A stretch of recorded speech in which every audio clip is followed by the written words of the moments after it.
Welcome back. This is the third and final episode, Yes. at least for a while.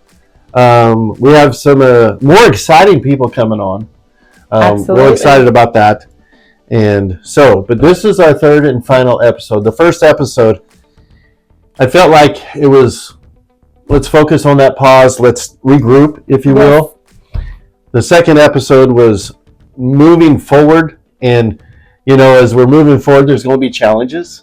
Absolutely. But we got to keep moving forward, don't we? Oh, yes. This is a very challenging week right now, so I'm still moving forward.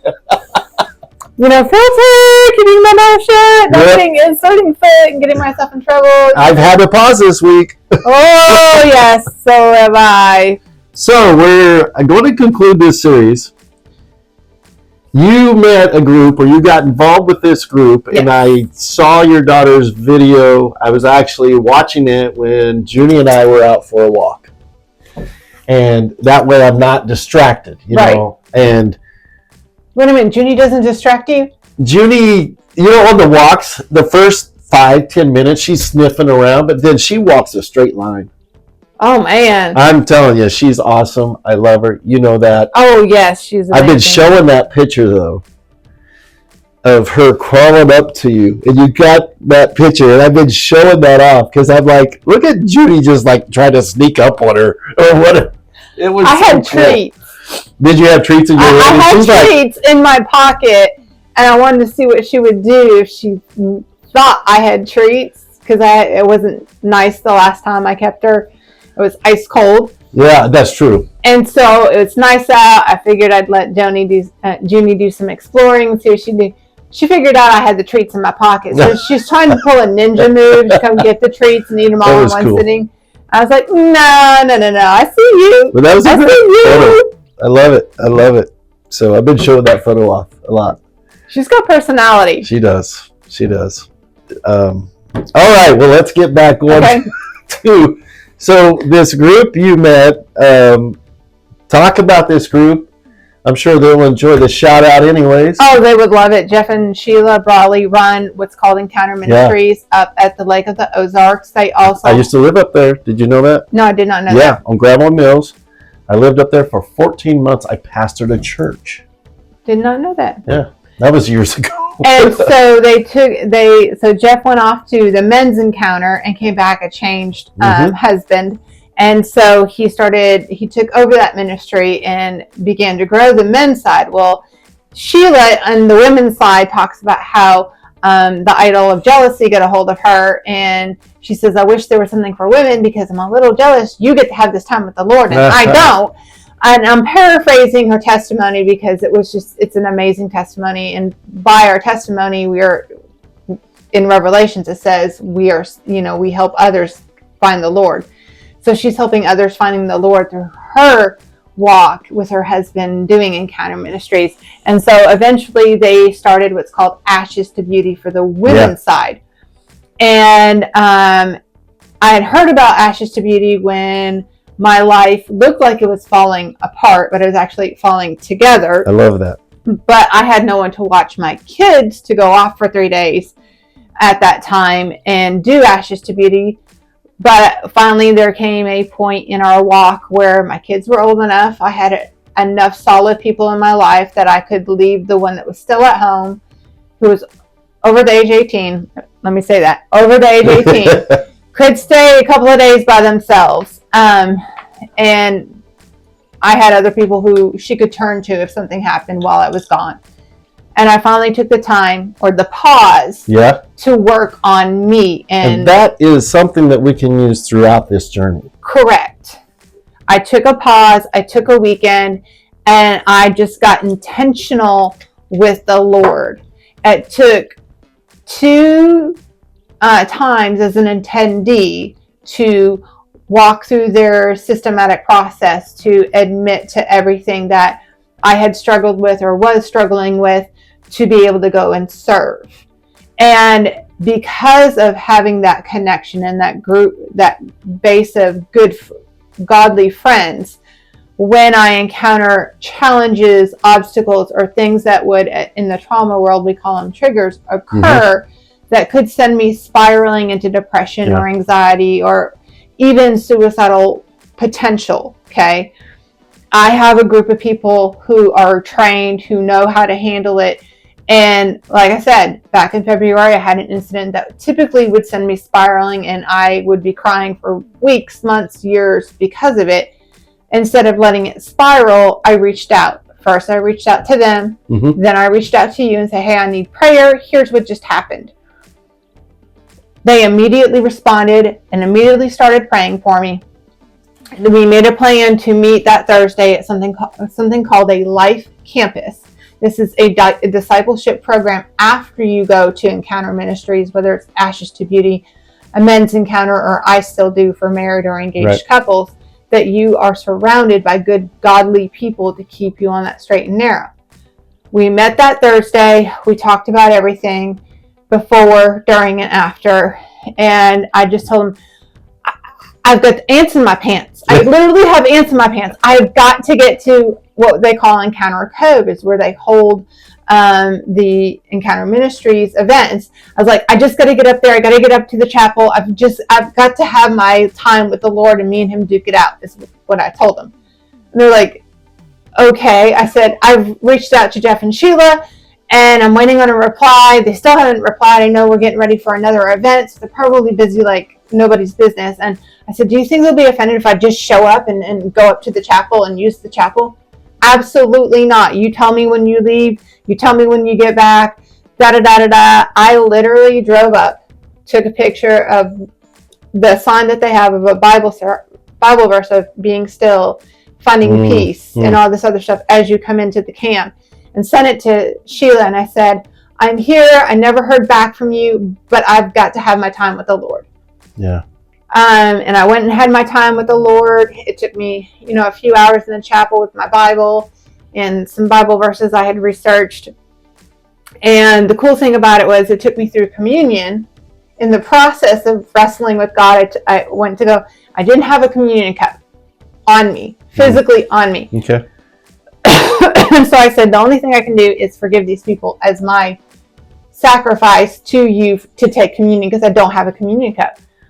And so I went through the process of forgiving them over and over. And then I just got this great big sense of peace. I was fine.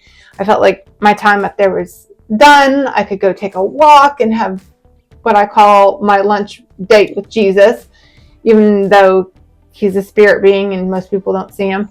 And I go to the car. I open my door to put my Bible back in the car. And on the floor of my car is a communion cup. Literally, like the bread and the juice, the whole thing. Yeah. It's on the floor of my car. And I'm like, that wasn't there when I left.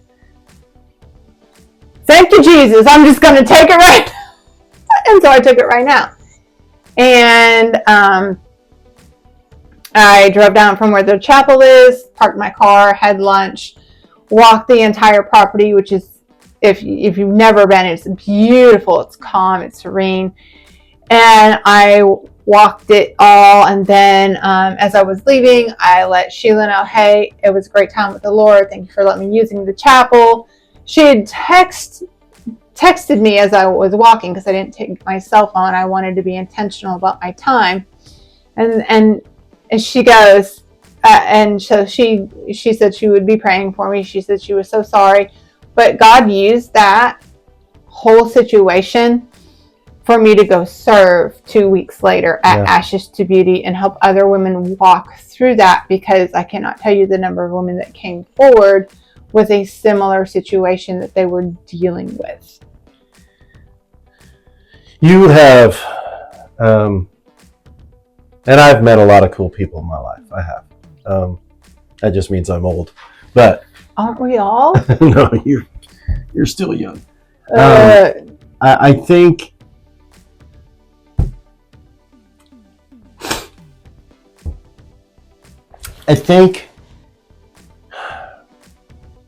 it's okay at times when we're going through some challenges. Mm-hmm. I think it's okay to feel that pain. Yeah. I think for me, so I shared some stuff off the recording. Yes. And when we go through challenges, but I do find, and this is what I love about your story, is no matter what's come against you, God has given you the people, the strength, the direction in which way to go. It's not always been easy. It's not always been clear. And it's not been pretty either. Let me tell you, there's been a lot of ugly crying that people don't see off camera, and meltdowns that I've had because of just how God's made my brain. Well, they that sow in tears shall reap in joy. Yes. Crying, I mean, I've been called a crybaby before. So I want to encourage our readers to just, I think, and one of the models we had in our Wellness for Warriors program, and one of the models that in many of these ministries, like Encounter Ministries, and is just don't give up. Yeah, don't give up. We actually have a shirt that says "You win if you don't give up." Yeah. Based on James, I think 1:5 or 1:7, and I wear that hoodie all the time to church. I know people looking at me like it's too hot, and I'm like, no. It speaks. It speaks to me, y'all. You just don't know. So I want to, when you're talking about the communion cup, a buddy of mine, high school buddy of mine, David Jameson, I've shared this a couple times at church. He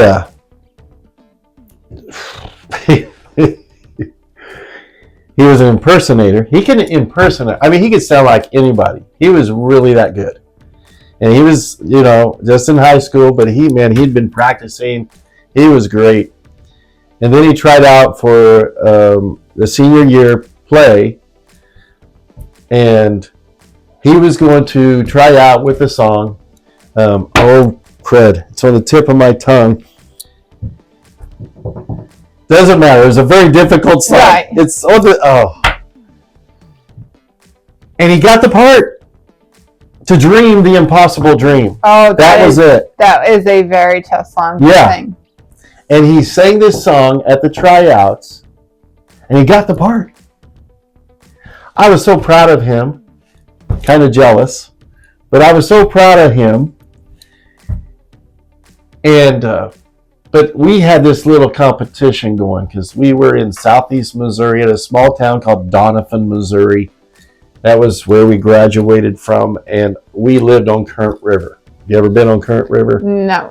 If you like floating, you need to go on Current River. That's a plug to Current River. So I remember they were doing some excavating, and they were doing some stuff along the river because they were building some things on the side of the river, and it was pretty deep. The current, that's why they call it Current River. That current was pretty fast, and I swam across that area that was deep and wider than it, normal, and there was actually a part over here where you didn't want to get into, and so I swam across that, and I was bragging to David. Hey, David, I swam across that area that they were working on. He goes, I'm going to outdo you sometime. Well, I went off to Bible college early after we graduated, and I get this phone call from my youth pastor.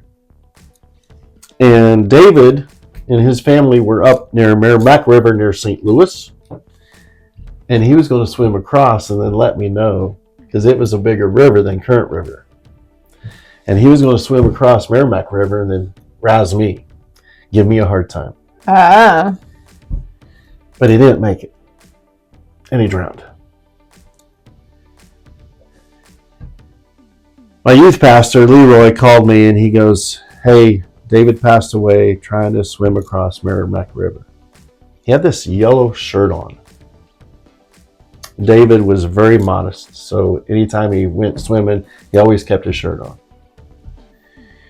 He had this yellow shirt on. His sister watched this. She didn't know how to swim.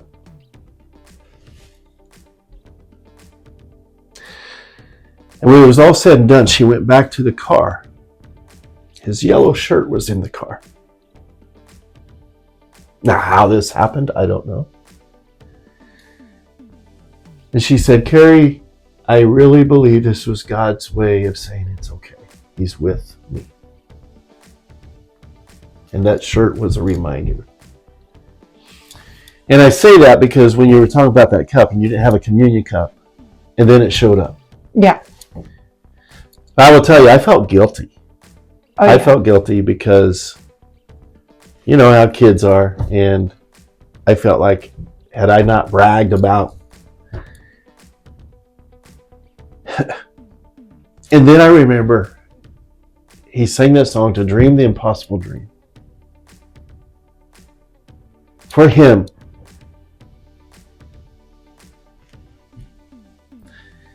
while his time was short, I never forget the people he would make laugh with his impersonations and to get that part in that play. And his story is still told all these years later. Which makes me think we all have a story. Yeah, we all do. And I believe there are people out there that really feel like they don't matter. They're not valued. They're not important. And I used to be one of those. And now how do you feel? Oh, I know I'm valued. I know I'm worthy. But it took me discovering it. So for our people that are struggling with faith, with direction, with is there a God? Yeah. What would you say to them right now? Do not give up. Don't be afraid to ask for help from godly people. And I say godly even if you don't have the faith, because those who are living a righteous and pure life have a light, have a authentic. I'm not going to say that word. Have a real. It's they're real. They don't fake authentic. it. Authentic. Yeah, they're authentic. They don't fake it till they make it. They are who they are. They are who they are. Very transparent, and they're not going to hide that they're having a bad day. And those should be your people. Yeah, I look at the people of faith in the Bible, the people of faith even in the history of humanity, in the history of America, the people on journeys of trying to move forward in their lives, and the stories. And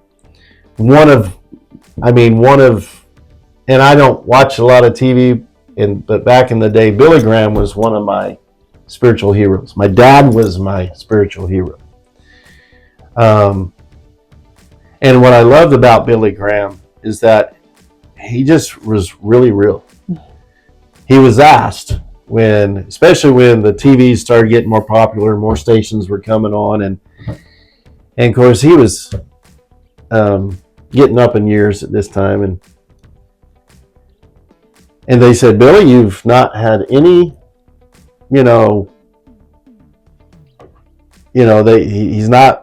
he's just had a clean record. Yeah. And he goes, well, it's because when I go to a different town, I always have a circle of people around me. And having those people in my life keep me on the straight and narrow. And I think it's very important to have people in our lives that will help us. Yes. And so I want to encourage you, if you feel like you're all alone, and feelings are legit, I get it, reach out to people, reach out to somebody. If you need help in that, I don't care if you're in a different state, reach out to us and we can get you connected with some people. Having those friendships and relationships are key. So I was having a conversation with an atheist. He said he was an atheist. Got to be good friends. We had some great conversations. And we were in the parking lot, and we were talking. He goes, you know, Carrie, you believe the way you believe. I believe the way I believe. And then he paused. He said, but I might not be right. And I think it's okay to pause, as we've talked about. It's okay to question, what do I believe in? Where am I going? And what am I doing? But then when you start putting it together, and I really believe that if we keep moving forward, on the other side of that is some cool stuff. Absolutely. And I'm so excited with what's going on in your life. I mean,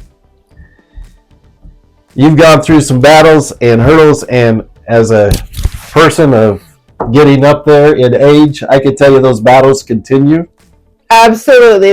I think they get harder as you get older, not easier someday. The older we get, my brother, who's had a lot of surgeries, the older we get, it's harder to recover physically, and I believe mentally, spiritually. I think there's, sometimes I just got to take that pause, and my pauses take longer normally than maybe what they should. But I want to thank you. Mm-hmm. Thank you for being a person that has inspired me. And I pray that this series will inspire many. I want to encourage you. Keep doing what you're doing, because you are helping a lot of people. Your family, man, some of that testimony of your daughter. Yeah. That was awesome. That was awesome. And I'm just so proud of you. And I'm proud to call you friend. Thanks. So thanks for coming on this. You're welcome. And I'm looking forward to getting these edited and getting them out to you. And when you do watch them, remember, you can rise and thrive no matter where you're at, no matter what you're going through. But don't go through it alone. Reach out. It takes a village. It really does take a village. Yeah. So thank you, Samantha. You're awesome. Keep up the good work, okay? You too. I will. See you later.